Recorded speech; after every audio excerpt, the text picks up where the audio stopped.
नेपाली क्रिकेटमा नयाँ टाइगरको जन्म।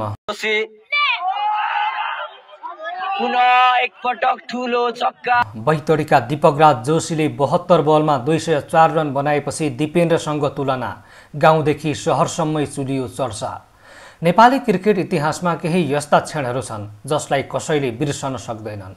दिपेन्द्र सिंह एरीले चीनको हाङचाउमा मङ्गोलिया विरुद्ध बनाएको 9 बलको अर्धशतक होस् वा कतार विरुद्ध एकै ओभरमा लगातार 6 छक्का प्रहार गरेको अविस्मरणीय प्रदर्शन, यी कीर्तिमानहरूले नेपाली क्रिकेटलाई विश्व सामु चिनाएका छन्। तर अब यस्तै कीर्तिमानहरूको सूचीमा अर्को एउटा नाम जोडिएको छ जसले नेपाली स्थानीय क्रिकेटलाई नयाँ उचाइमा पुर्याएको छ। बैतडीका युवा क्रिकेटर दीपकराज जोशी। बैतडीका दीपकराज जोशीले पनि यस्तो कीर्तिमान बनाएका छन् जुन यति सहजै कसैले पनि तोड्न सक्दैन। मेलौली नगरपालिकाको बिठन्ने खेल मैदानमा सम्पन्न खुला टी20 टेनिस बल क्रिकेट प्रतियोगितामा उनले केवल 72 बलमा 204 रनको विस्फोटक पारी खेलेर सबैलाई चकित पारेका छन्।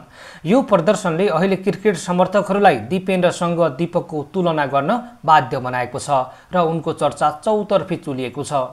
गाउँको क्रिकेट आकाशमा चम्किएको तारा दीपकराज जोशीको ऐतिहासिक प्रदर्शन। 10 चन्द नगरपालिका वडा नम्बर 9 ग्वाल्लेका दीपक जोशीले बग्लेखान टिमको तर्फबाट ओपनिङ गर्दै मैदानमा उत्रिएका थिए। उनको ब्याटबाट निस्केका 11 चौका र 24 छक्काले विपक्षी बलरहरूको मनोबल पूर्ण रूपमा तोडिदियो। उनको पारीको स्ट्राइक रेट 283.33 थियो, जुन आजको पेशेवर क्रिकेटमा पनि बिरलै देख्न पाइन्छ। यो प्रदर्शनले दीपकलाई गाउँको मात्र नभई समग्र नेपाली क्रिकेटको आशाको केन्द्र बनाएको छ। उनको ब्याटिङले दर्शक समुदायलाई रोमाञ्चित बनायो र उनले प्रत्येक बलमा रन बटुल्दै गए। दीपकको यो ऐतिहासिक पारीमा उनलाई देवदत्त जोशीले 22 रनको योगदान दिएर साथ दिएका थिए। उनीहरूको सहकार्यमा टिम बग्लेखानले 15 ओभरमा 254 रनको विशाल स्कोर खडा गर्यो, त्यो पनि कुनै विकेट नगुमाई। यो प्रदर्शनले दीपकको व्यक्तिगत प्रतिभा मात्र नभई उनको टिमवर्कको भावनालाई पनि उजागर गर्छ। उनको यो उत्कृष्ट प्रदर्शनको सम्मानस्वरूप दीपकलाई खेलको म्यान अफ द म्याच प्रतियोगिताको आकर्षक पुरस्कार राशि र मेलौली स्ट्राइकरको सफल आयोजना। मेलौली नगरपालिकाको सहकार्यमा आयोजित यस प्रतियोगिताले स्थानीय खेलकुदलाई ठूलो प्रोत्साहन दिएको छ।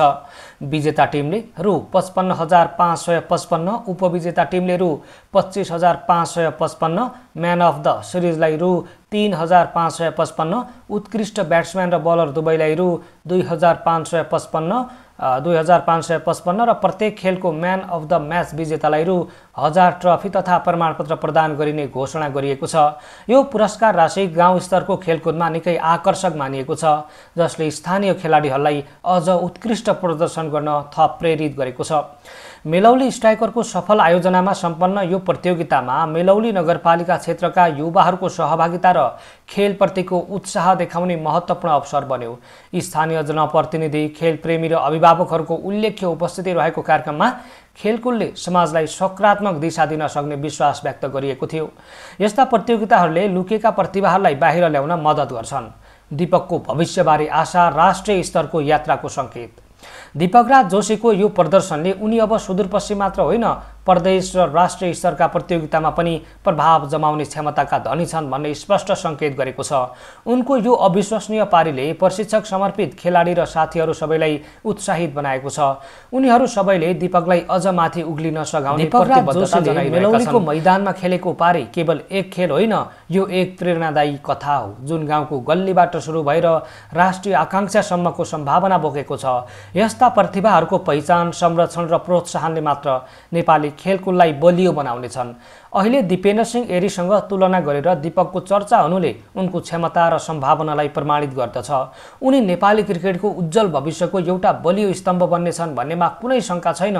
दीपकको यो कीर्तिमानी पारी नेपाली क्रिकेटका लागि एउटा नयाँ अध्यायको सुरुवात हो। अब सबैको नजर दीपकमाथि छ र हामी आशा गरौँ कि उनले आफ्नो प्रतिभाले राष्ट्रिय तथा अन्तर्राष्ट्रिय स्तरमा नेपालको नाम चम्काउनेछन्।